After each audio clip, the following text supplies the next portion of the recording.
예, 안녕하십니까. 자, 오늘은 창의적 스타트업 첫걸음 제14주차 수업입니다. 자, 벌써 우리 한 학기가 다 마무리가 되는 것 같아요. 우리 다음 주 1주가 남았네요. 우리 결국 우리 코로나19 때문에 여러분들과 얼굴을 한 번도 보지도 못하고 우리 이 온라인으로 이 수업을 마무리하는 것 같아요. 참 비대면 수업이 참 매우 아쉽게 저는 생각합니다. 그죠?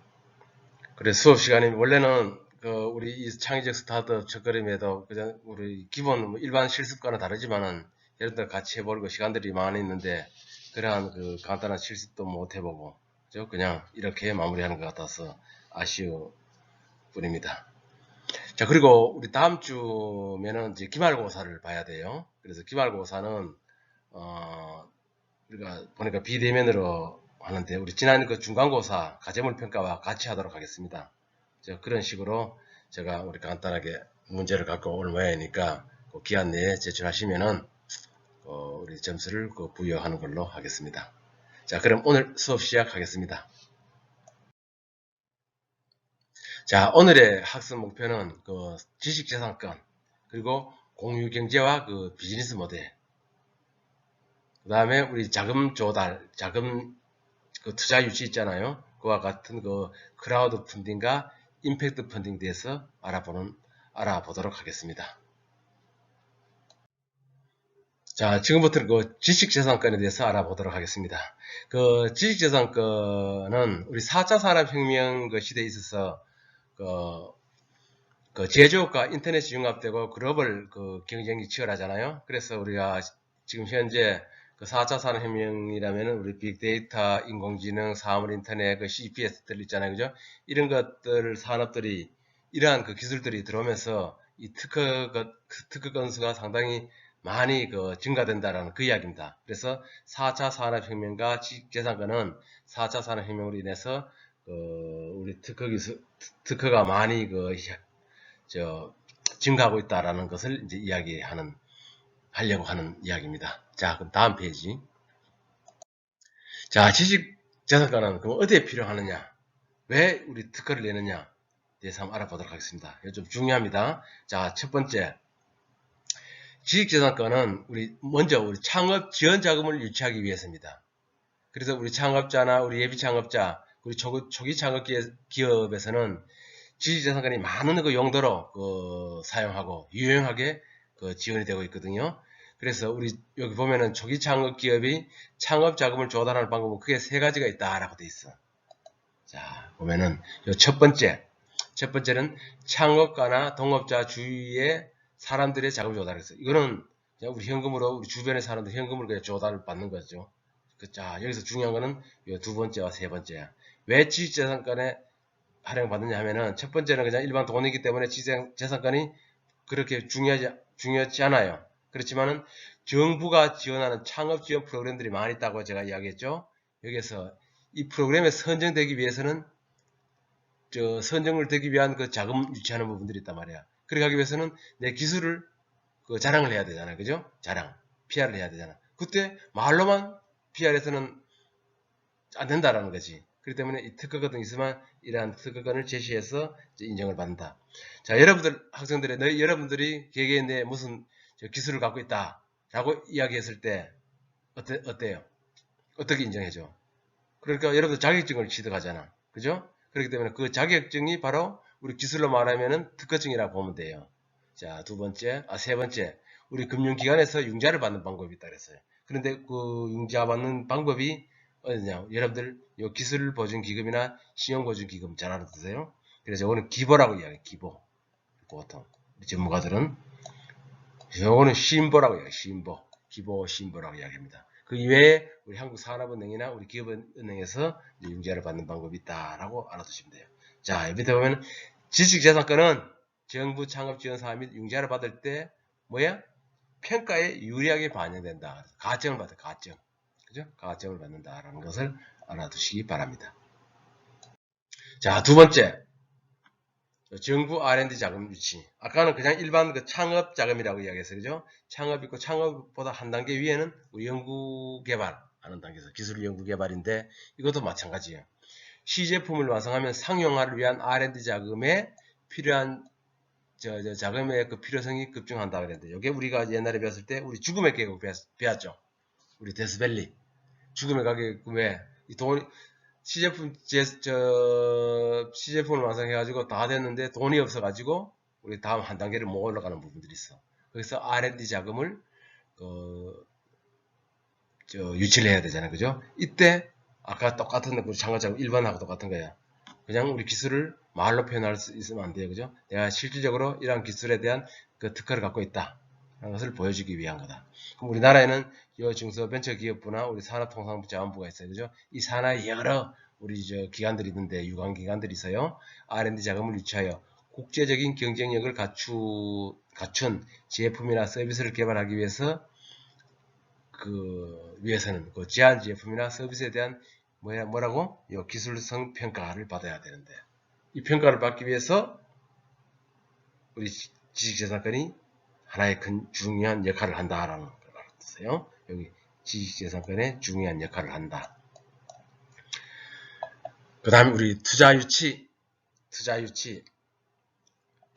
자, 최근에는 요것도 마찬가지예요. R&D 자금이나 투자유치. 요거는 투자라고 하면 여기 알아둘 거예요. 벤처 캐피탈이나 이거 말고 뭐가 있다 그랬죠? 우리 엔젤이 있다 그랬어요. 엔젤 투자사가 있다 그랬는데 우리 최근에는 지식재산권을 기반으로 중소기업에 투자하는 벤처 캐피탈이나 엔젤 이러한 그 자산 운용사가 늘어나고 있다 그랬어요. 그죠? 이런 사람들이 우리에게 투자를 우리 엔젤 투자자나 벤처 투자자는 투자해서 먹고 사는 사람들이 그랬잖아. 그죠? 투자해서 먹고 사는 사람들이 그냥 펀딩을 한다는 거지. 자, 그 다음에 뭡니까? 우리 지난주 시간에 배웠죠? 우리 마케팅 활용하기.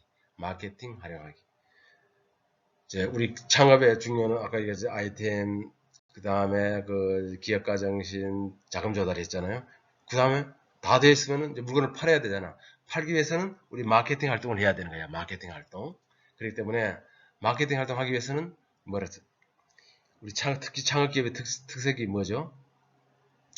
우리 창업기업은 브랜드 이미지가 아직 정리되어 있지 않아요. 이렇다 보니까 소비자 입장에서 제품의 우수성을 확인할 수 있는 방법이 매우 부족하다는 거예요. 마케팅 할 때도 우리 특허증을 갖고 있어야 되는 거예요. 우리 여러분들 TV에 홈쇼핑 보죠? 홈쇼핑에 모든 우리 제품에 보면은 가끔 특허증 해가지고 딱 제시하는 것이 있어. 우리 뭐 이 중소기업에서 만들었다든지 대기업에서 만들었다든지 건강기능성 식품이나 이런 제품에 대해서 이 특허증을 딱 내보이면은 어때요? 우리 고객 입장에서는 더 신뢰성이 가는 거잖아. 그죠? 그래서 우리 마케팅 방법 중 하나가 우리 지식재산권을 이용하는 방법이에요. 나왔잖아. 특허를 취득한 기술이 적용된 제품이라면 소비자에게 기존 제품보다 우수한 효과를 있을 거다. 그죠? 우리 고객들은 이렇게 믿어요. 그죠? 말로 하는 것보다 무슨 증명서를 믿어. 여러분들도 마찬가지잖아. 자격증을 갖고 제시하면, 네 공부 많이 했구나. 스펙이 있구나라고 이야기하지. 말로만 나는 이런 기술이 있어요. 라고는 안 되는 거죠. 그죠? 그 다음에 5번째, 우리 기술 거래. 이 거래라는 것은 기술을 팔고 사는 거죠. 자신이 특허를 활용해서 직접 제품이나 서비스를 완성하기 어려운 경우 다른 기업이 사용할 수 있도록 기술을 팔고 사는 거잖아요. 그죠? 거기서도 마찬가지 내 기술만 갖고 있으면 안 되는 거야. 이 기술에 대한 똑같이 산업재산권을 갖고 있어야 된다. 그래서 이 기술 거래는 특허 기술의 소유권을 타인에게 이전해. 보통 우리 기술 이전이라고 하는 거예요. 그죠? 그래서 특허권을 매매하고 우리 라이센스 방식이 있다고 이야기했어. 로얄티를 받는 그 라이센스. 우리 보통 라이센스가 있느냐 없느냐라고 이렇게 이야기하거든. 자, 우리 다음. 또 중요한 우리 인증이라고 했어요. 우리 다음 주 우리 시간에 우리 1시간 이제 남았는데 우리 이제 사업계획서의 그 중요성에 대해서 알아볼 거예요. 우리 창의적 스타트업의 첫걸음이기 때문에 사업계획서 작성, 비즈니스 모델을 구체적으로 작성하는 것은 없어요. 우리 심화 과정을 가면 하는데 어쨌든 우리 사업계획서에서 가장 많이 눈에 띄는 것이 바로 우리 이 신기술 인증이라는 것이 있어요. 신기술 인증. 그리고 신제품 인증이라고 있어. 여러분들이 제안하고자 하는 그 기술들 있잖아요. 그죠? 표시하는데 신기술이냐 신제품이냐 그리고 인증을 받았냐 안 받았냐에 따라서 크게 차이 난다라는 거죠. 그래서 우리 크게 인증서가 밑에 보이는 게 이겁니다. NET, NEP라고 했어. NET와 NEP. 그러면은 NET는 뭐냐? 여기 중요한 약자인데 우리 보통 우리 기술자나 전문가들은 그냥 NET, NEP 이렇게 이야기합니다. 그렇게 하고 신기술 인증, 신제품 인증 이렇게 이야기하면 되는 거야. 그렇지만 구체적으로 우리 연구원에서 이름 물어요. 그게 뭐 약자죠? NET가 N은 보면은 U 같기도 하고 T는 테크놀로지 같아요. 그러나 E가 뭐냐라고 모르는 경우가 많아. 엑셀런트, 그죠?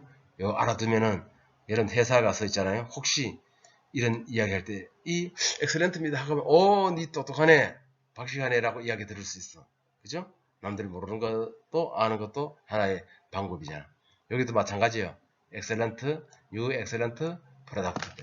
그래서 우리 신기술 인증, 신제품 인증을 잘 이해하시도록 바랍니다. 그리고 그것이 이 두 가지가 이러한 지식재산권을 보유하고는 특허를 받을 때 똑같아요. 아까 1, 2, 3, 4, 5 전부 다 공통적인 거예요. 그냥 말로 하는 기술이 아니고 그렇죠? 특허를 하나 보여주면서 인증을 받으면 더 빨리 인증을 탁 찍어준다라는 거죠. 이해하셨죠?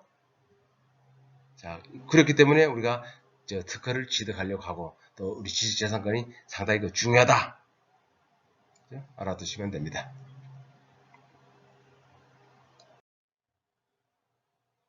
자, 지식재산권의 종류 한번 봅시다. 우리 일반적으로 우리 지식재산권은요, 우리 창작 보호의 여부, 법의 목적, 규제 형식 등으로 여러 가지 기준에 의해서 다양하게 분류를 하고 있어요. 그게 바로 우리 여기 이 그림에 나와 있는 거거든요. 자, 보면은 뭐가 있느냐 앞에 산업재산권이 있고, 자 보면은 산업재산권이 있고, 그 다음에 저작권 있죠. 저작권. 그 다음에 신지식재산권. 세 가지가 크게 분류됩니다. 여기에서 우리 보통 우리 이제 재산권 지재권이라고 이야기하잖아요. 그건 이 산업재산권을 갖고 이야기하는 거예요. 산업재산권은 뭐냐? 우리 여기서는 기술창업과 관련 있는 산업재산권을 중심으로 설명을 많이 하거든요. 특허하면은.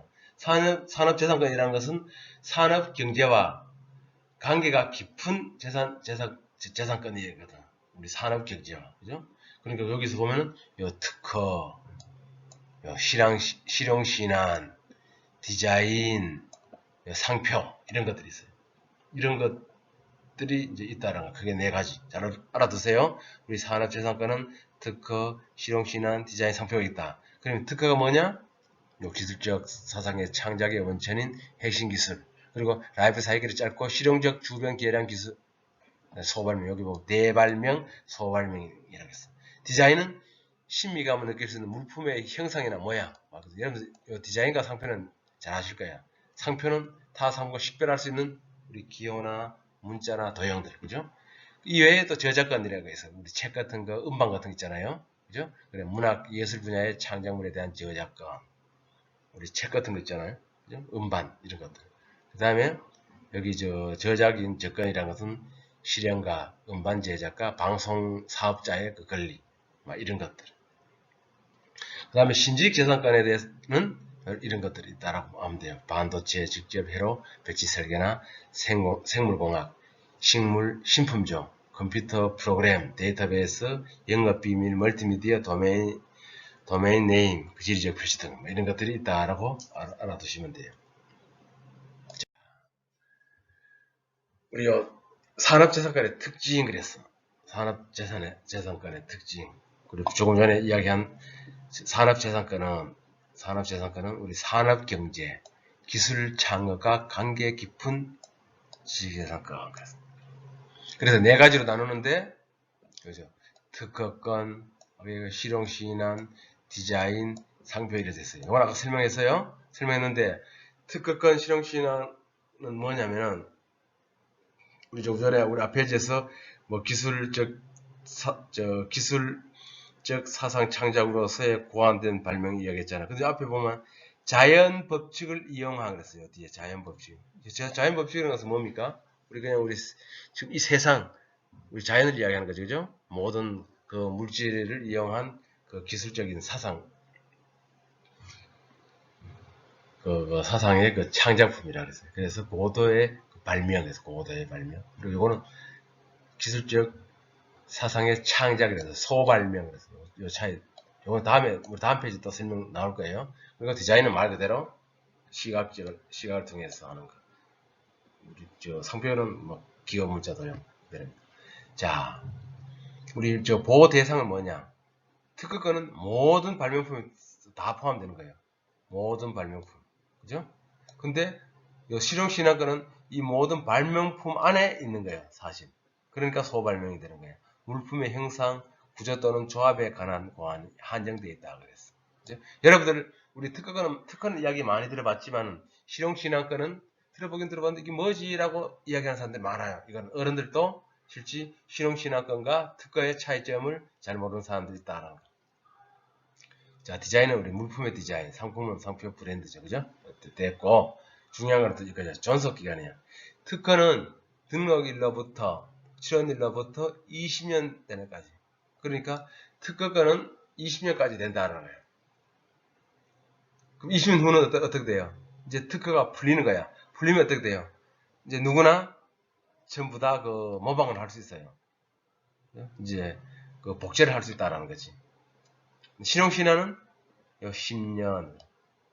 그래서 디자인은 등록일로부터 15년. 상표권은 등록일로부터 10년. 그러나 상표권은 10년마다 갱신이 가능하다. 갱신이 가능하다. 이해되셨어요? 우리 저 지식재산권. 여기서 우리 또 하나 알아야 할 것이 무엇인가? 질문을 하나 드릴게요. 여러분들 저 코카콜라 있죠? 여러분들 좋아하죠? 코카콜라 시원하게 마실 수 있잖아. 이 코카콜라는 특허가 있을까요? 없을까요?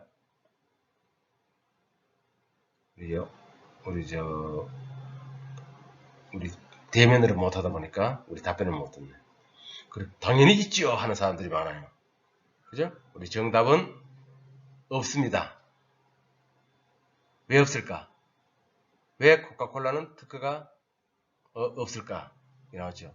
예를 들어서 코카콜라가 특허가 있으면 지금 누구나 다 지금 여러분들 코카콜라는 코카콜라에서 많이 콜라를 만들어요. 그죠? 그 비슷한 캡시콜라는 있지만은 이 콜라의 흉내를 못 내는 거야.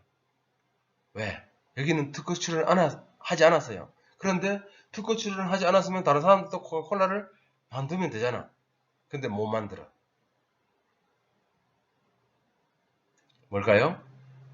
영업 비밀이 있는 거예요. 그죠? 그래서 코카콜라 본사의 깊숙한 은행 창고에 넣어놨답니다. 아직까지.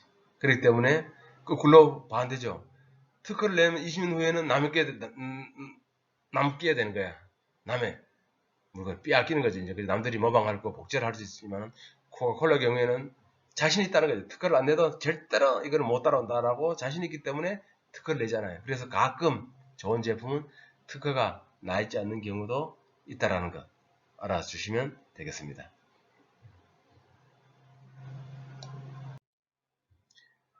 자, 그리고 우리 이제 산업재산권의 우리 특징 그랬습니다. 산업재산권의 특징. 여기서 보면은 여기 이 재산권을 이제 우리 정리해 보면요, 우리 자동차를 기준으로 봅시다. 여러 가지 있는데, 자, 먼저 이걸 보기 전에 왼쪽에 특허권, 실용신안, 디자인권, 상표권이 있는데, 특허권은 뭐죠? 발명 수준이 뭐야? 고도한 발명 그랬어. 발명. 실용신안은 창작 수준의 낮은 고안. 그 다음 디자인은 물품의 외관. 이해되셨죠? 상품권은 제작사의 명칭 그랬어. 그러면 이제 한마디로 딱 이제 특허권은 발명, 실용신안은 고안, 디자인은 외관, 상표권은 명칭 이렇게 하면 이해되시잖아요. 근데 우리 자동차 예를 들어서 우리 산업재산권에 대해서 한번 알아봅시다. 요 디자인이나 우리 상표는 뭐 여러분들 잘 알아. 말 안 해도 뭐 뉘앙스적으로도 봐도 뭐 디자인, 상표 알 수 있어요. 그죠? 근데 우리 특허 뭐냐? 이거는 뭐냐? 원천 핵심 기술이라. 근데 여기 실용신화는 뭐라고? 라이프 사이클이 짧은 주변 계량 기술이라고. 자, 그러면 핵심 기술이 뭐냐? 우리 자동차로 봤을 때 ABS 브레이크 시스템 기술, 재능, 형형과 시스템 기술, 변속기에 관한 기술, 저연비 엔진에 대한 기술, 이런 기술들은 핵심 원천 기술들이에요. 그럼 이 특허를 내놓으면은 다른 사람들이 따라하면 안 된다는 거죠. 그죠? 자, 그러면은 실험실에는 뭐냐? 이 주변 계량 기술을 했죠. 우리 백밀러죠. 백밀러의 관련 기술. 자동차에 이 자동차도 하나의 그 특허가 될 수 있지만은 이 백밀러의 관련 기술. 그 헙 홀더의 그 관련 기술. 자동차 문의 관련 기술. 의자 높낮이 조절의 기술이에요. 구조라고 이야기했어요. 이해되셨죠? 그게 바로 우리 실용신안이라는 거고, 디자인은 말 그대로 자체 형상을 이야기합니다. 우리 상표 아시죠? 이 상표하고 제작사하고 약간 헷갈리는 사람들이 있어요. 우리 자동차 명칭 무쏘, 그랜저, 레간자, 카니발들 있잖아, 그죠? 이런 것들은 에쿠스, 이런 것들은 자동차의 명칭이잖아. 제작사는 우리 현대, 기아, 그죠? 벤처, 볼보, 이렇게 이야기되는 거죠. 그렇기 때문에 이렇게 우리 산업재산권의 특징이 4가지로 나누는 건데, 특히 실용시인에 대해서 좀 약간 이해를 좀 더 돋구면 되겠다라는 됩니다. 자, 다음. 자, 특허 취득 절차인데요. 자, 우리 특허가 되기 위해서는 무슨 조건이 성립돼야 되는 거야. 아셨어요? 특허는 성립이 조건 돼야 하는데, 뭐냐? 성립 조건이 뭐냐? 우리 크게 3가지로 볼 수 있어요. 3가지. 그럼 첫 번째가 뭐죠? 여기 나와 있는 거예요. 첫 번째가 우리 신규성. 두 번째가 우리 진보성. 세 번째가 중요해요. 산업상의 이용 가능성. 그랬어. 자, 그러면 신규성이 뭘까요? 신부성, 진보성 할 게 좀 너무 막연해 말이, 그죠? 그래서 신규성은 뭐냐? 발명의 내용이 사회 일반에 뭐죠? 공개되지 않는 것으로 신규한 거, 새로운 것이죠, 그죠? 공개되지 않는 거, 이 세상에 없는 거예요, 그죠? 이 세상에 처음 나타나는 거. 그래서 그 다음에 공개되어 신규성을 상실한 발명은, 신규성을 상실한 발명은 새로운 기술을 공개하는 것이 아니기 때문에 독점권을 부여하지 않습니다. 아셨죠? 그 다음에 두 번째, 진보성 봅시다. 특허 발명이 발명이 속하는 기술 분야에 통상의 지식을 가진 자, 이게 당업자죠. 선행 기술로부터 용이하게 발명할 수 없는 정도 그랬어요.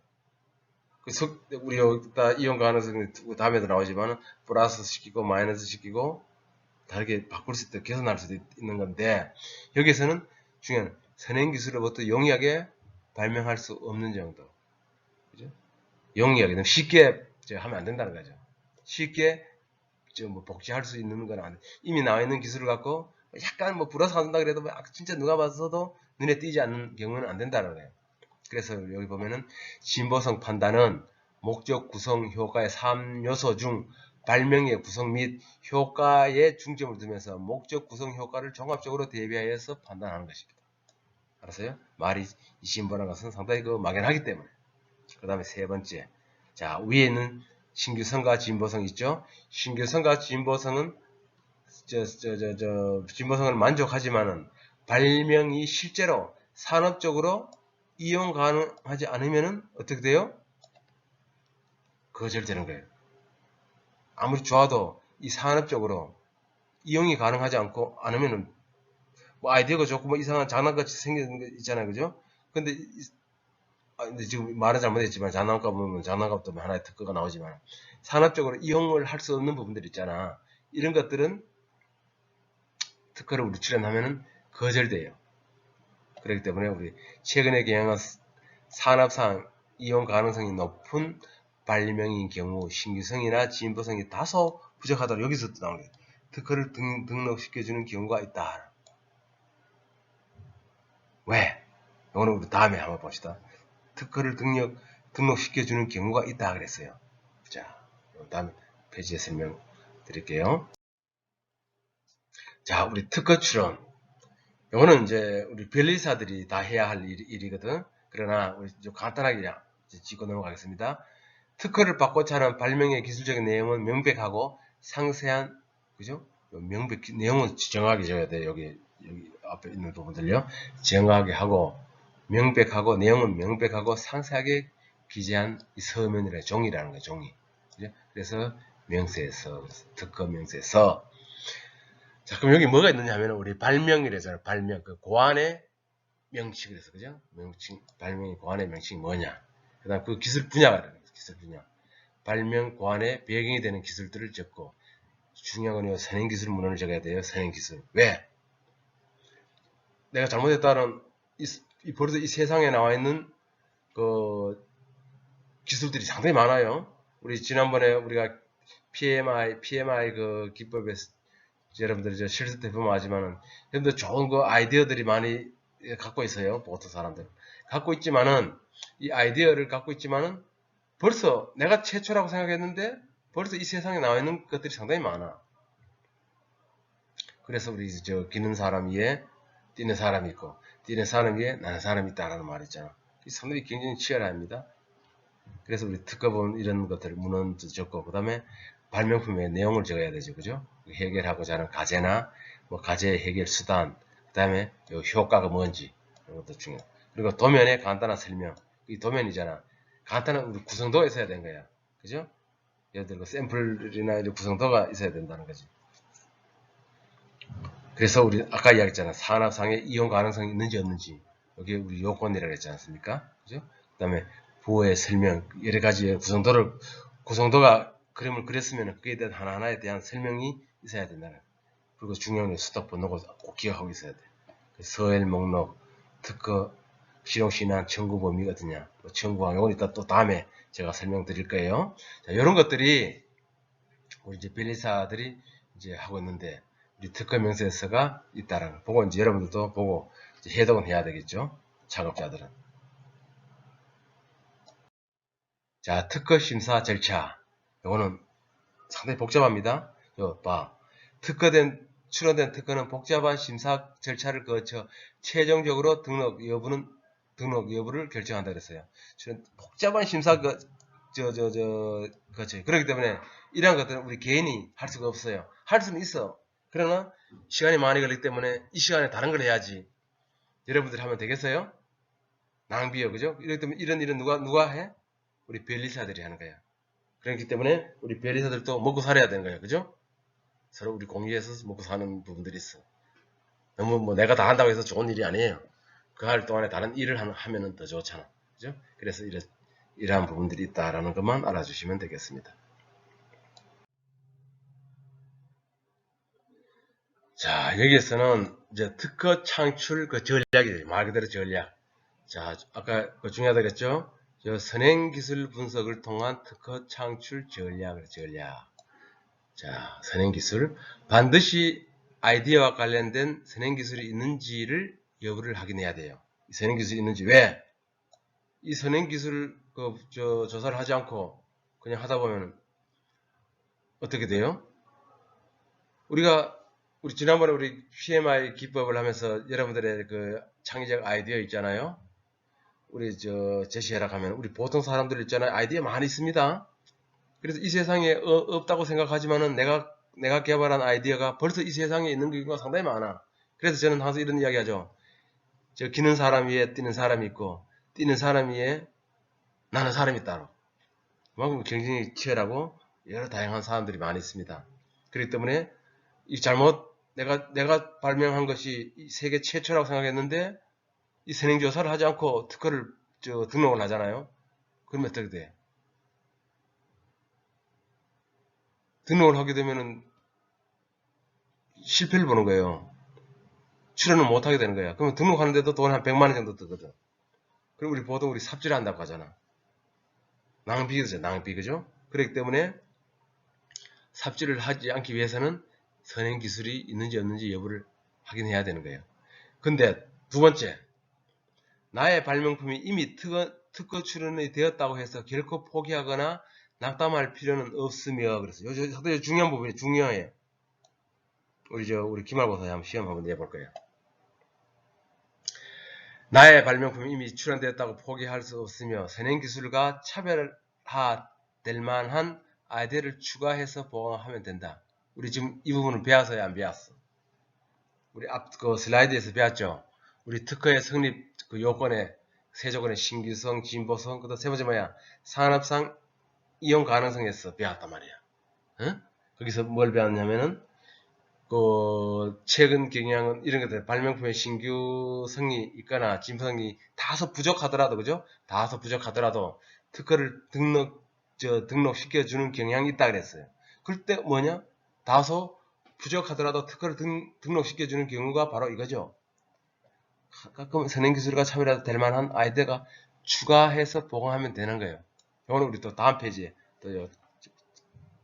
또 다음 PPT에서 한번 다시 보겠습니다. 보강하면 되는 거예요.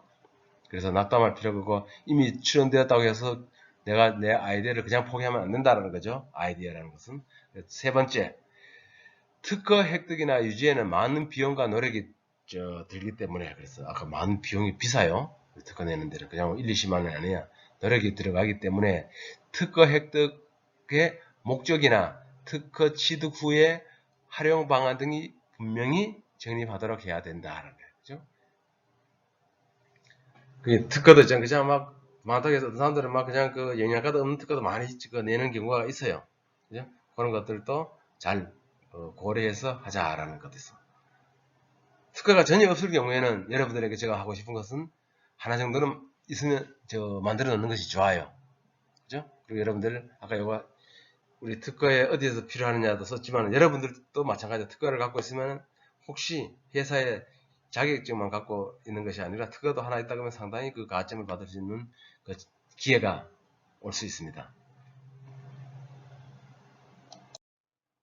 자, 바로 이거죠. 우리 아까 조금 전에 이야기한 거. 너무 내가 이미 특허가 돼 있다고 해가지고 나의 아이디어가 포기하면 안 된다 그랬어요. 그죠? 나의 아이디어를 포기하면 안 된다라고 얘기했어요. 그럼 이게 뭐냐?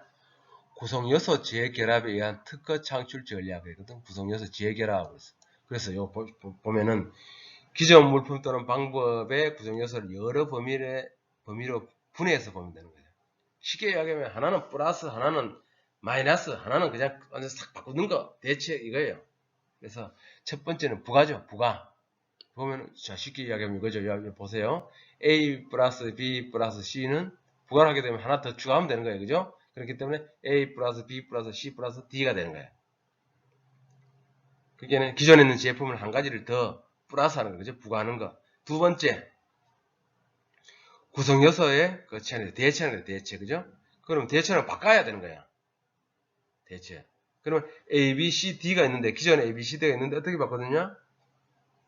A 플러스 B 플러스 C 플러스 D 플러스 A 플러스 B 플러스 C 플러스 D는 다른 걸로 바꾸자는 거죠. 다른 거로. 같은 그 제품 중에서. 그렇기 때문에 발명을 이루는 단위 요소들이 많이 있을까 하면 단위 요소들이 A, B, C, D야. 일부를 다른 제품 또는 기술 분야에서 사용하고 있는 단위 요소를 대체하고 제한한다는 거거든. 대체 바꿔한다는 거. 그러니까 D를 다른 D를 하나 옮긴다는 거죠. 그죠? D, D, C. 자, 그러면 세 번째 마이너스죠. 구성 요소의 그 삭제. 그러니까 A 플러스 B 플러스 C 플러스 D가 있으면은 하나를 빼야 되는 거야. A, B, C를 해서 D를 빼든가 B, C, D를 하든가 C, D, A를 하든가 그죠? 세 가지, 네 가지 중에서 하나. 그 기능은 그대로 유지하면서 구성 요소 일부를 제거한다는 거죠. 그죠? 이런 것을 읽어보면은 이해를 하기 쉬울 겁니다. 자, 그 다음 페이지가 또 재밌어요. 자, 효과적인 특허 청구 범위 설정으로 실효성 있는 특허 전략 세 번째입니다.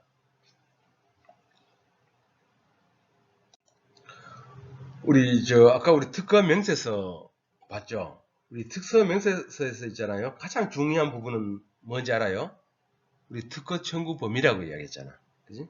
특허 청구 범위. 따라서 우리 변리사가 우리 특허 명세서를 해서 오면은 다른 부분보다 유심히 보는 부분들이 있어요.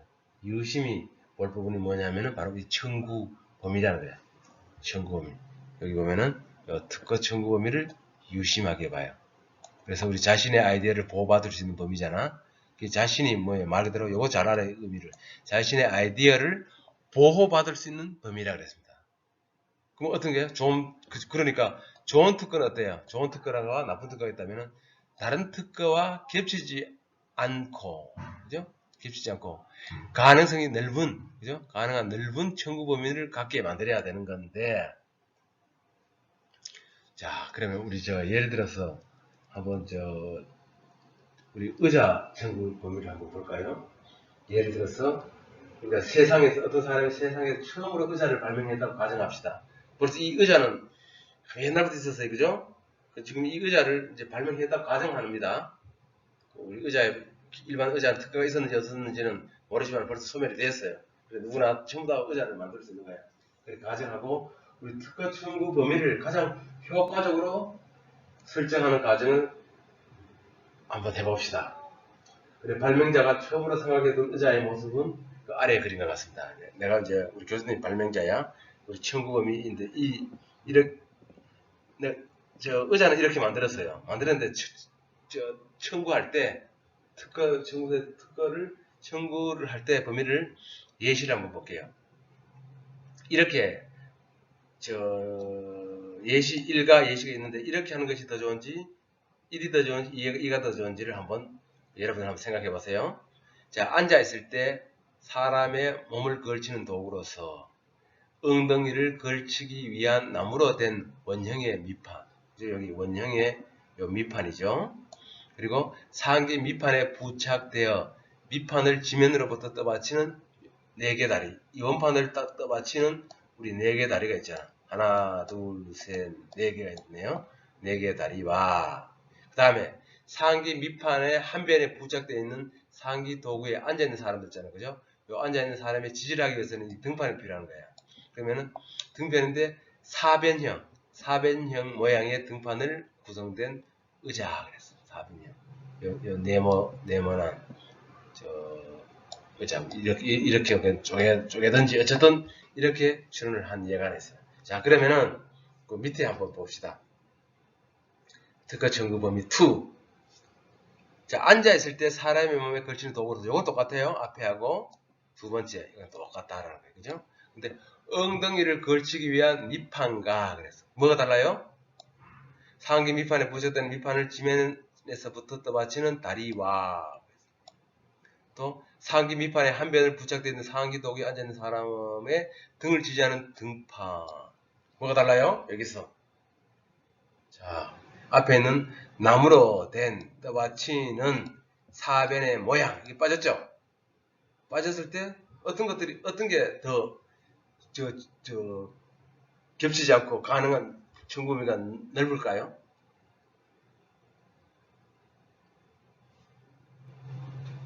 이겠죠, 그죠? 이. 근데 일로 하면은 다른 사람이 이런 것을 만들 수가 있다는 거지. 이해되셔요?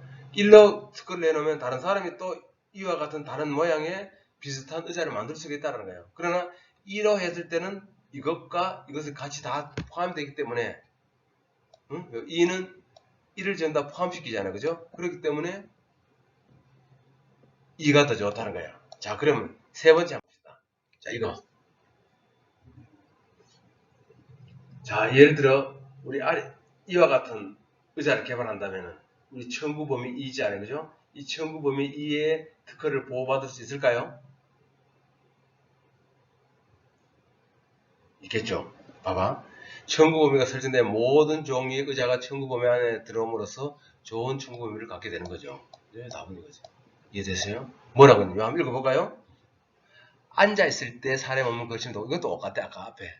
똑같은 거예요. 그러나 엉덩이를 걸치기 위한 밑판. 이건 그냥 밑판. 엉덩이를 걸치는 밑판. 다른 앞에 말이 없잖아. 상기 밑판에 부착되는 그 지면에서 받치는 그냥 일반 다리라 그랬어요. 그러니까 삼각다리가 되든 사각다리가 되든 오각다리가 되든 관계가 없다는 거죠. 그렇기 때문에 밑에 등판이 없더라도 그 특허 범위에 모든 게 포함된다는 엉덩이 거치기 위한 밑판과 떠받치는 다리가 있기 때문에. 이해되셨나요? 어쨌든 애매모호하지만은 우리 등판은 여기서 빠졌어요. 그죠? 등판이라는 말은 빠져있지만은 이렇게 하면은 모든 의자가, 그죠? 모든 종류의 의자가 청구 범위 안에 들어옴으로써 아주 좋은 그 청구 범위를 가져. 그 머리를 잘 써야 된다는 거지. 잘 했지만 다른 사람들이 모방해서 아까 플러스 마이너스를 시키면 된다 그랬어요. 그죠? 대체할 수도 있고. 그렇기 때문에 이렇게 해놓으면은 세 가지가 다 된다라는 거. 자. 자, 우리 다음은 우리 이제 공유경제 비즈니스 모델을 알아보겠습니다. 자, 공유경제란 무엇인가? 이거는 우리 동영상을 보면서 보면서 이해하도록 하겠습니다. 자, 일단 여기서는 우리 공유경제를 하면은 요 그림 있잖아요, 그죠? 우리 동영상을 보고 여러분들은 이 파일도 공유시켜 놓은 모양이니까 잘 한번 보세요.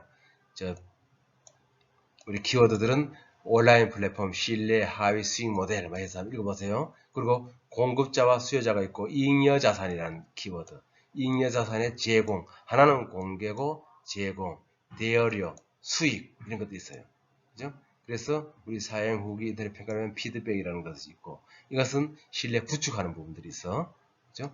그리고 이러한 것들을 듣고 우리 다음 동영상을 보면은 이해하실 수가 있어요. 자, 봅시다.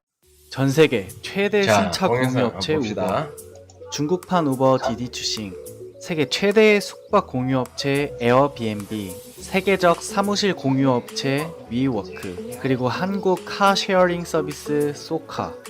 해가 갈수록 공유 경제를 모티브로 한 회사가 증가하고 있고, 공유 업체와 관련한 전망에 대해 사람들의 관심 또한 많아지고 있습니다.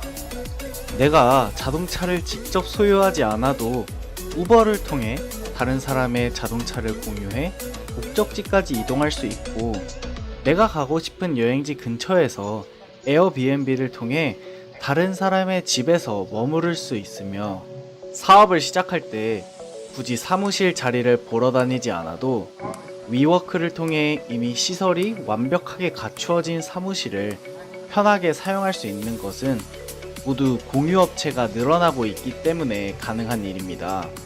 그렇다면 여러 공유업체들이 모방하고 있는 공유경제란 어떤 것을 의미할까요? 오늘의 이야기는 시장경제와 선물경제 그 사이 어디쯤에 있는 공유경제에 대해 그 정의와 예시를 통해 자세히 한번 알아보고자 합니다. 4차 산업혁명 시대의 공유경제 책 리뷰 영상입니다. 우선 공유경제의 정의를 이해하기 위해선 시장경제와 선물경제가 어떤 것인지부터 시작해야 됩니다. 시장경제란 우리가 알고 있듯이 이윤을 극대화하기 위해 가격을 책정하고 소비자와 공급자가 거래하는 자유시장 경제 체제를 의미합니다. 이에 반대편에 있는 선물 경제는 gift란 말 그대로 선물로 돈을 바라고 물건을 주는 것이 아닙니다. 상업적 요소가 아니라 물건을 주는 증여의 행위를 통해서 사회적 관계를 형성하고, 이를 통해 사회 구성원들 간의 신뢰를 쌓게 되는 것이죠. 선물 경제에서는 평소 우리가 알고 있는 돈의 역할을 하는 것이 바로 이 사회적 관계, 즉 신뢰입니다. 정리하자면 돈을 주고받아 이윤을 극대화하는 것과 증여를 통해 사회 구성원들 간의 신뢰를 쌓는 행위를 혼합한 형태라고 생각하면 됩니다. 자세한 이해를 돕기 위해 숙박 공유 업체라 불리는 3개의 업체 카우치서핑, 에어비앤비, 원파인스테이를 예시로 들어 설명하도록 하겠습니다. 우선 가장 선물 경제의 형태를 띠고 있는 카우치서핑을 이용하는 방법은 회원 가입 후 회원이 되면 다른 회원의 침실에서 숙박을 할 수 있습니다. 그리고 다른 회원이 자신이 사는 지역에서 숙박하기를 원하면 이들에게 자신의 침실을 내줄 수 있습니다. 여기서 자신의 침실을 내줄 때 돈이 오고 가지 않으며 자신이 받은 만큼 그대로 돌려줘야 한다라는 이런 서비스도 존재하지 않습니다. 그저 자신의 침실을 내주며 준 만큼 돌려받는 그런 체제가 아니라, 우리가 친구의 집 근처로 여행 갔을 때 하루만 재워달라라고 사정하는 것처럼 낯선 사람의 집에서 머무를 수 있도록 연결해주는 서비스입니다. 그렇다면 자연스레 집을 제공하는 사람은 어떤 이득을 얻는 것인가 의문이 들 텐데요.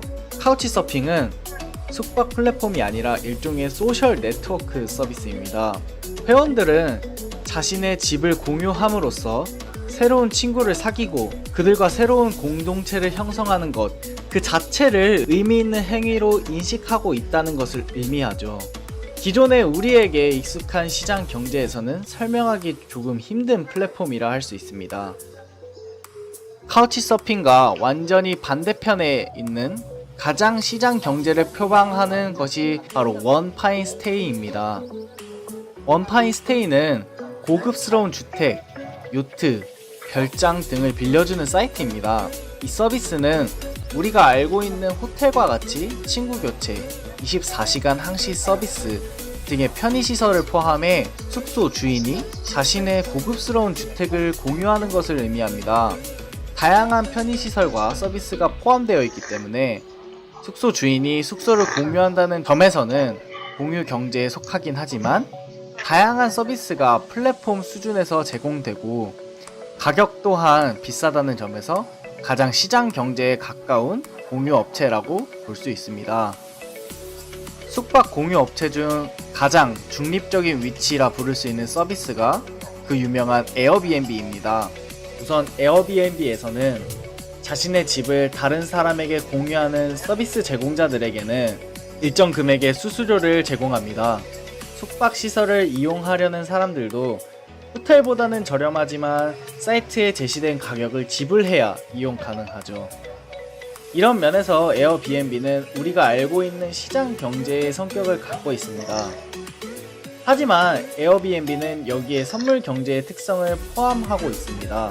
에어비앤비 호스트 중에는 다른 사람에게 자신의 여유로운 공간을 마치 선물인 것처럼 무상으로 제공하고 자신이 만든 음식이나 가지고 있는 와인 등을 제공하는 것이 바로 선물 경제의 특성이라 할 수 있습니다. 나아가 에어비앤비 이용자는 다른 사람의 가족 사진 등 집 안에 있는 사적인 것들을 공유하며 사회적 교감을 한다는 것을 알 수 있습니다. 호텔에서 머무를 때는 아무 생각 없이 수건을 던져 놓는다면 에어비앤비를 사용할 때는 그렇지 않는다는 것도 마찬가지죠. 또 마지막으로 아무런 혜택이 없어도 숙소에 대한 리뷰를 남길 때 다른 사람들에게 정보를 제공함과 동시에 그 숙소에 묵는 것에 대한 장점들을 나열하는 것도 선물 경제의 특성이라 볼 수 있습니다. 종합하자면 공유경제란 평상시 우리가 익숙한 시장경제에 증여와 사회적 유대를 바탕으로 하는 선물경제의 중간에 위치한 새로운 유형의 경제체제라 할 수 있습니다. 다음 시간에는 공유경제와 관련된 디지털 산업의 기반이라 할 수 있는 이베이에 대해서 자세히 한번 알아보도록 하겠습니다. 책벌레 달림입니다. 감사합니다.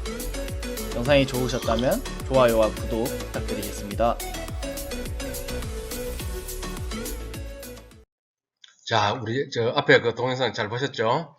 자, 공유경제의 번성 이거 한번 빨리 지나가겠습니다.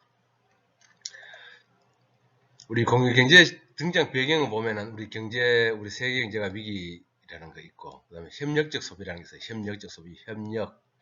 그 다음에 스마트 디바이스, SNS 이런 키워드 알아두세요. 간편한 접근성과 새로운 신뢰 확인 수단이라 그래서 간편한 접근성과 새로운 신뢰 확인 수단. 커뮤니티 중심에서 세계 시장으로 확대. 그리고 공유경제 산업 수익은 점점 확대된다라는 것을 아시면 되겠고요. 자, 여기서는 이제 공유경제의 핵심 요소인데요. 이거는 이제 네 가지가 있습니다. 적정 규모, 여분의 자산, 공유제에 대한 믿음, 신뢰가 있는데, 우리가 앞에 슬라이드에서 이야기했죠. 우리 공급자가 수요자가 있으면은, 우리가 주는 입장에서는 잉여 자산이라고 했죠. 그죠? 남는 재산. 그 다음에 남는 재산을 제공해 주는 거야.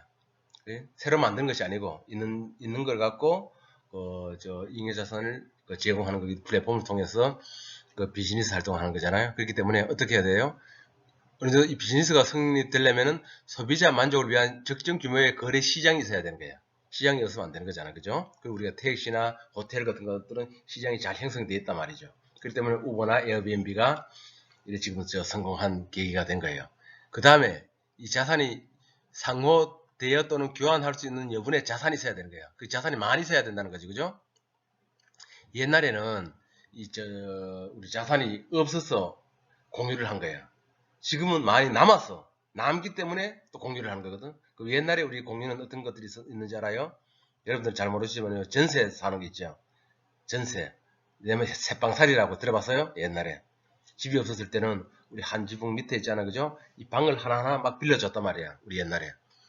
자, 시간이 없기 때문에 요거는 이제 빨리 넘어갈게요. 그 다음에 그렇게 하려면 어떻게 돼요? 공유주에 대한 믿음이 있어야 되겠지? 믿음. 그 다음에 거래 당사자 간에 우리 신뢰가 있어야 되는 거고. 그죠? 자, 이렇게 있다라는 것을 알아두세요. 자, 그러면 이제 비즈니스 저걸로 공유 가치 창출해 가지고는 우리 공유 가치 창출이라는 것이 있어. 자, 요거 보면 CSV라는 게 있어요. CSV. 뭐냐? CSV는 요 거꾸로 약자를 보면은요. 무슨 머리 글자냐? 그레이팅. 그죠? 그레이팅의 C, 샤드의 S, 밸류의 V. 그래서 그레이팅 샤드 밸류라고 하는 공유 가치 창출은 우리말로. 보통 우리 CSV라고 많이 씁니다. 자, 뭐냐? 나눌수록 이익을 창출하는 경영 전략. 경영 전략이라고 그랬어요. 그게 바로 뭐냐? 공유 가치 창출 CSV다. 자, 그러니까 한번 더 이해를 하기 쉽게 이해하자면 단순히 물건만 파는 게 아니라 부가적 효과까지 고려한 마케팅이에요.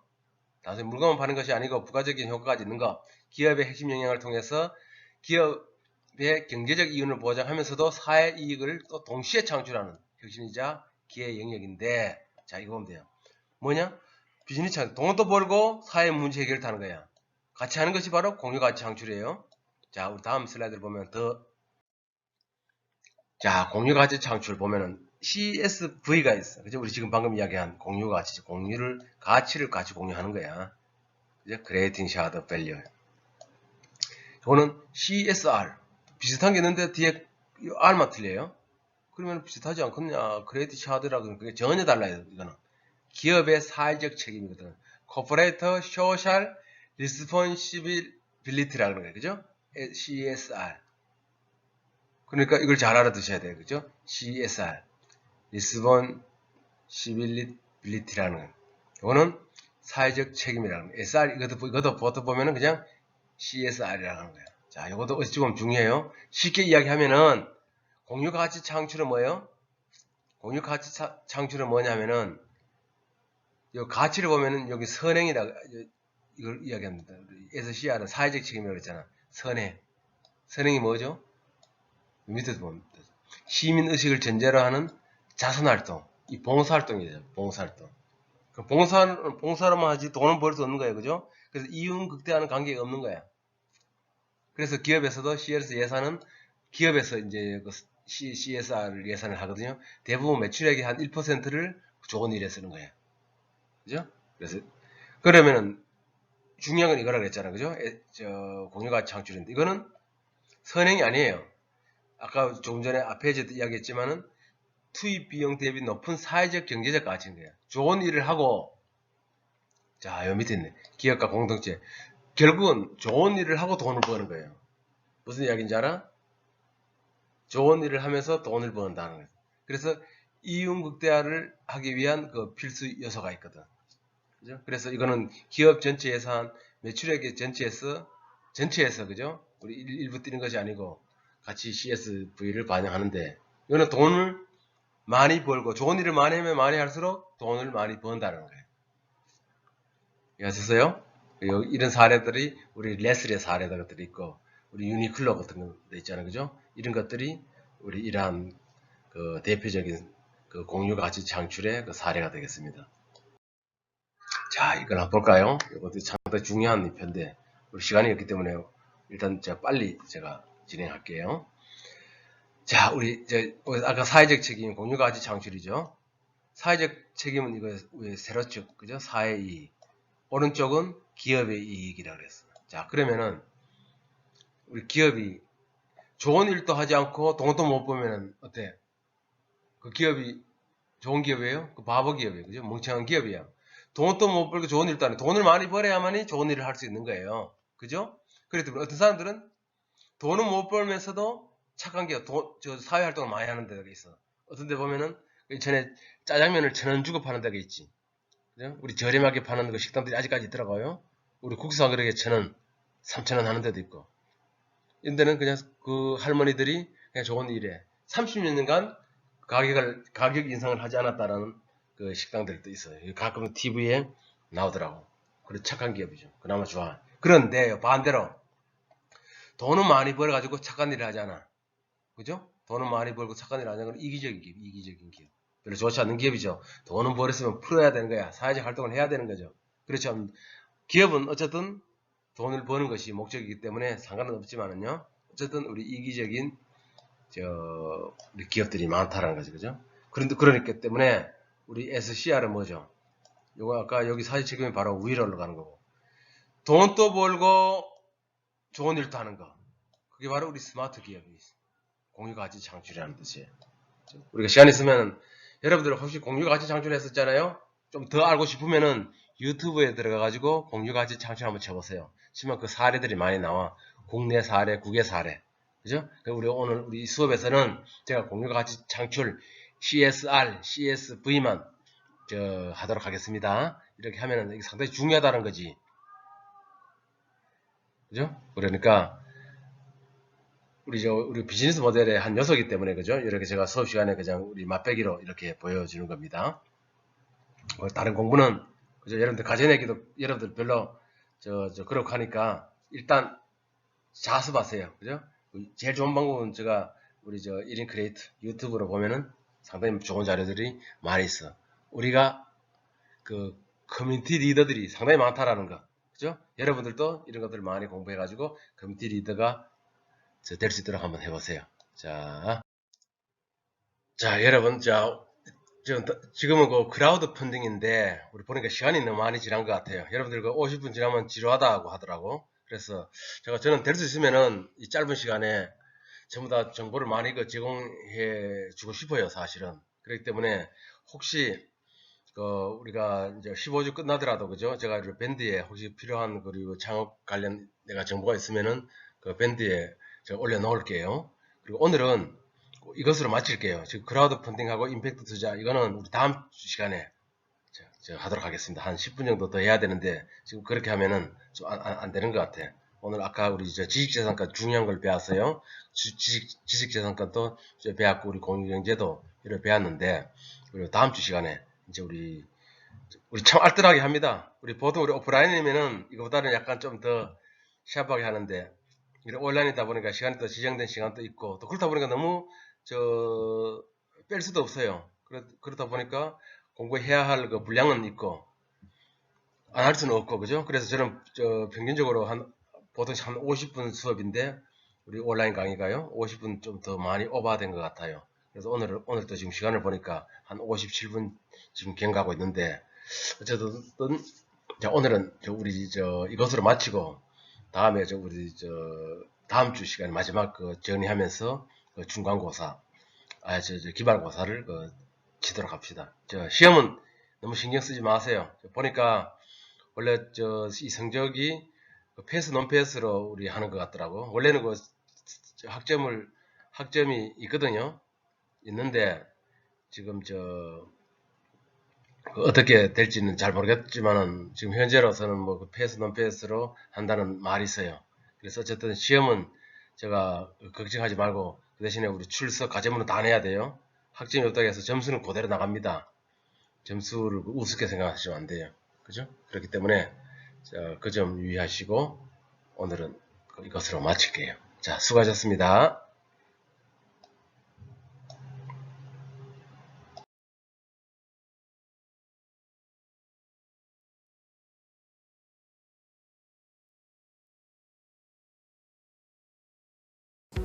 안녕하세요. 신한은행 선한전략부 박정양입니다. 오늘은 생투브리 두 번째 시간인데요. 여러분은 투자나 금융이란 단어를 들으면 어떤 이미지가 떠오르시나요? 무언가 인정머리 없고 냉혹하고 수익을 위해서라면 어떤 것도 상관하지 않는 그런 이미지가 떠오르시나요? 셰익스피어에 나오는 샤일록은 바로 이런 이미지를 대표하는 캐릭터인데요. 안토니오의 살 1파운드를 담보조건으로 걸면서 냉정하고 이익만 탐하는 어떤 그런 투자의 나쁜 이미지를 널리 확산시킨 캐릭터입니다. 물론 지금 와서 돌아보면 샤일록은 불쌍한 외국인 노동자로 현지 벤처 사업가에게 잘못된 담보조건을 내걸었다가 역으로 당하는 불쌍한 캐릭터이긴 한데요. 그럼에도 불구하고 지금도 샤일록은 무자비한 금융가를 대표하는 이미지로 널리 쓰이고 있습니다. 근대 초에 나온 크리스마스 캐롤에 나오는 스크루지도 이런 인정머리였고 동전 한입 한입에 벌벌 떠는 수전노의 금융가 이미지를 널리 확산시킨 주범이지요. 그렇다면 금융이나 투자에 대한 이런 나쁜 이미지가 전적으로 어떤 미디어들의 영향력 때문일까요? 그런 것 같지는 않습니다. 우리나라에서도 전태일 열사의 사례가 있었고 방글라데시 같은 곳에서는 지금도 어린이들이 노동에 이용당하며 착취당하고 있는 현실이 있습니다. 이런 금융이나 투자에 대한 나쁜 이미지가 현실을 반영하고 있는 것도 사실은 맞습니다. 오늘 제가 말씀드리려고 하는 임팩트 투자는 이런 투자의 무한한 이기주의 또는 무한한 자기자본 증식이라는 속성에 대한 반성에서 나왔습니다. 옛날에도 부자들은 어떤 자기의 명예나 사회적 책임을 느끼고 자선이나 원조 활동을 많이 해왔습니다. 하지만 이런 자선이나 원조는 명확한 한계도 존재합니다. 실례로 OECD에서 조사한 바에 따르면 1960년부터 2011년까지 저개발 국가들의 2조 달러가 넘는 큰 규모의 원조가 있었습니다. 하지만 우리나라 같은 일부 사례들을 제외하고는 1960년대 저개발 국가가 지금도 저개발 국가로, 빈곤 국가로 남아있는 현실이 나타나고 있습니다. 임팩트 투자는 이런 원조와 자선의 한계에 대해서 반성하는 측면에서 나온 면도 큽니다. 임팩트 투자라는 말은 2007년 록펠러 재단이 개최한 행사에서 매니징 디렉터인 앤토니 벅 레빈이 처음으로 주창한 말입니다. 의미 있는 사회적 친환경적인 효과를 재무적인 이익과 함께 낼 수 있도록 그런 기업이나 단체, 펀드에 투자하는 것을 의미합니다. 임팩트 투자가 일반적인 자선, 원조 등과 차별화되는 것은 바로 재무적인 이익을 추구한다는 점에 있습니다. 우리가 흔히 상식적으로 볼 때 좋은 일을 하는 단체나 기업은 돈을 벌기 어렵다는 그런 통념이 자리하고 있습니다. 예를 들어서 중고품 거래를 통해서 사회적 가치를 실현하는 기업이 있다고 생각을 해보죠. 이런 기업들은 흔히 마진이 낮기 때문에 기업체를 운영하는 데 필요한 임대료, 직원 인건비 급여 지급 등에 대해서 대기업이나 다른 정부의 원조가 없으면 영업을 운영하기 어려운 경우가 많습니다. 반면에 잘 나가는 스타트업들은 어떤가요? 새로운 아이디어와 새로운 기술을 가지고 기존에 풀지 못했던 문제들을 풀어나오면서 벤처 투자자들에게 투자도 받고 또 자기들의 사업 모델과 상품을 발전시켜 나갑니다.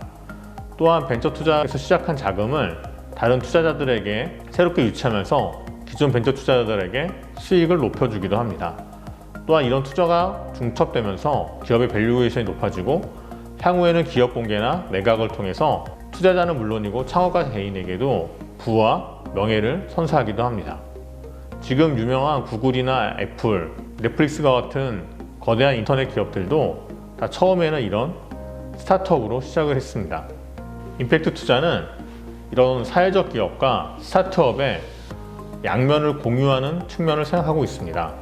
다전사업으로 유명한 빌 게이츠는 임팩트 투자가 변화를 가장 필요한 사람들에게 변화를 제공하고 시장을 조성할 수 있는 강력한 툴이라고 평가했습니다. 국내 임팩트 투자 관련 총 운용자산 규모는 2019년 말 기준으로 약 4,300억 정도가 될 것으로 추정되고 있습니다. 이는 3년 전에 비해서 17배나 증가한 수치입니다. 이런 빠른 성장의 배경에는 2017년 모태펀드 등 우리나라 정부가 나서면서 정책자금이 유입된 영향이 큰 것으로 보여집니다. 2018년 기준으로 임팩트 투자 펀드 결성액은 전체 벤처 결성 투자액의 약 4%를 차지하고 있는 것으로 보여집니다. 글로벌로는 임팩트 투자 규모가 5,020억 달러에 달하고 있습니다. 우리나라 돈으로 약 600조 원 정도나 되는 큰 금액인데요. 우리나라 1년 예산이 510억 정도 되니까 그 규모가 얼마나 큰지 알 수 있습니다.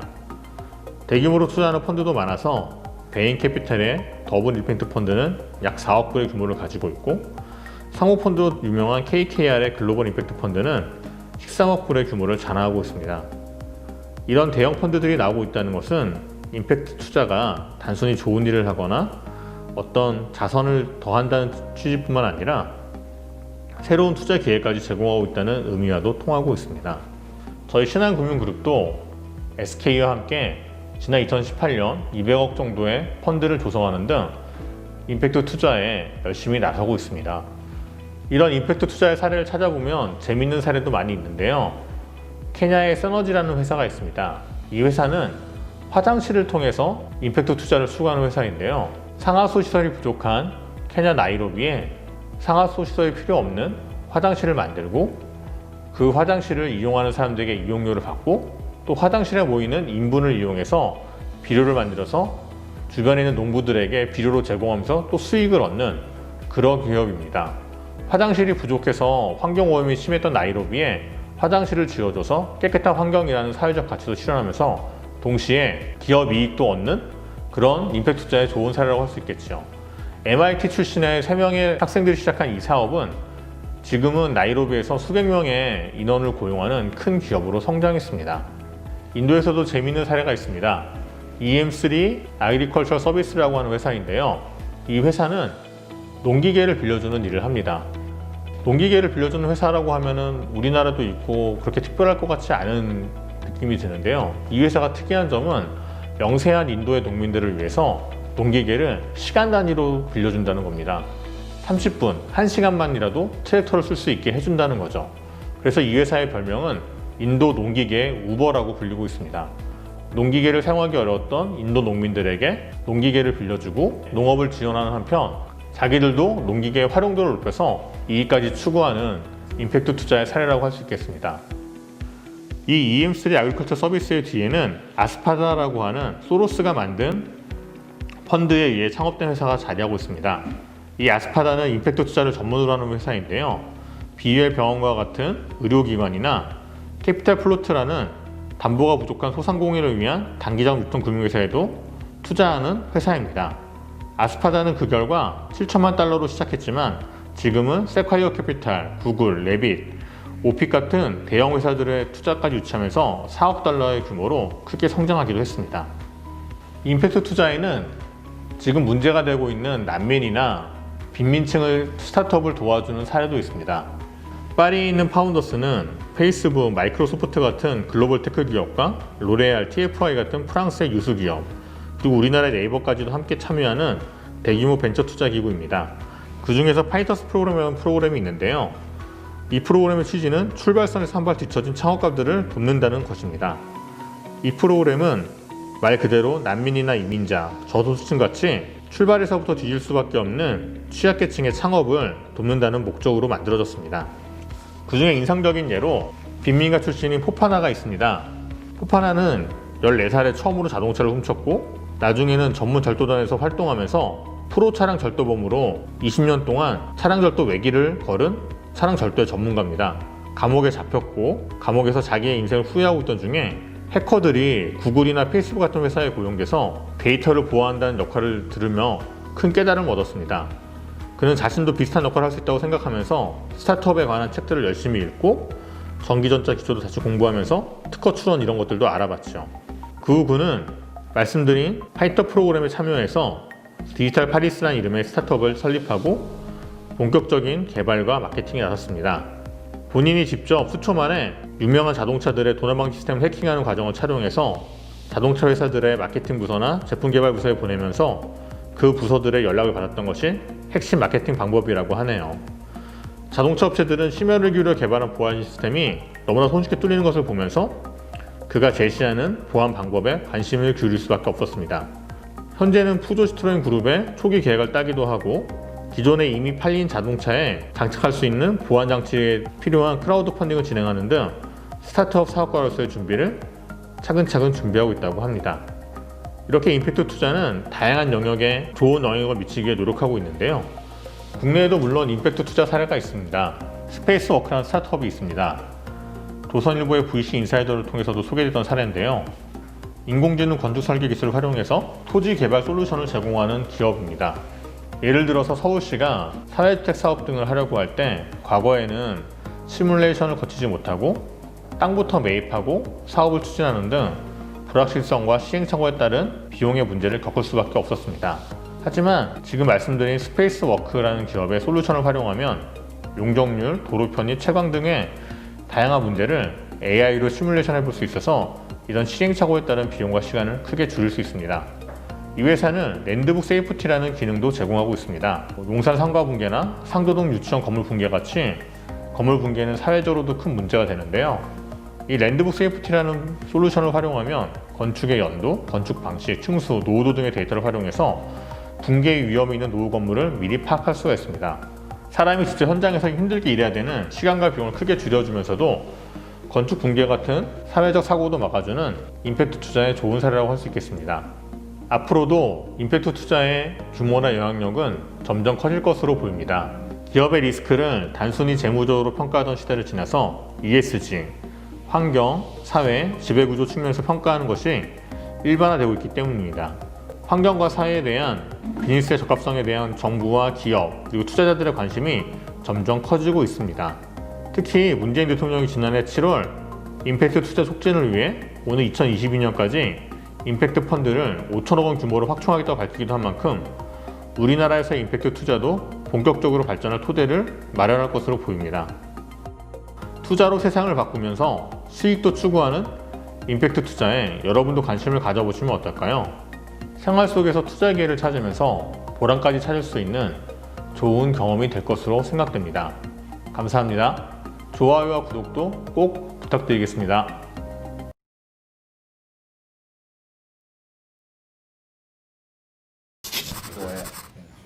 Right, so there's definitely a lot of impact investing activity in the United States, and it's had a long history of developing the market. But we also have many other markets where impact investing is quite sophisticated. And the benefit that we're seeing now of newer markets where impact investing is emerging is that they can move much faster. So I think that there's a lot that can be learned from what's happening in impact investing in the United States. But it's important for leaders in Korea to also think about how they could actually move faster and surpass the United States in impact investing in terms of how the market has evolved. And if the leaders in Korea and the government can help encourage participation from large institutions, that can dramatically accelerate the growth of the market. Another area at the other end of the spectrum is if institutional investors are large in size, individual retail investment options, I think is also really critical because younger people want to put their money to work in impact investments. And in most markets in the world, including the United States, there aren't very many options for them. So you have a huge demand that is stuck. And so if in the Korean market, if the government and the financial services industry can bring good products, good impact investment products to everyday investors, I think what we'll see is a very quick acceleration of impact investing in the market. What's essential is that we make sure that impact is integrated into those systems. So that if they're looking at performance data, they're also looking at financial performance data. If they're looking at financial performance data, they're also considering impact performance data. And so that as they're making investment decisions and establishing whether they use an index, we want to make sure the index also incorporates impact and sustainability and other new key features beyond just the financial elements. So for example, we do a global conference on impact investing. We'll now be doing it every year. So last year it was in Paris. This year it will be on October 2nd and 3rd. In Amsterdam. It should be great. I mean, last year it was, I think, around 300 delegates that came from 80 countries. 어. So it's a very diverse event. And we have, sometimes we have students who attend, but we also have professors and faculty who attend as well. And so I think...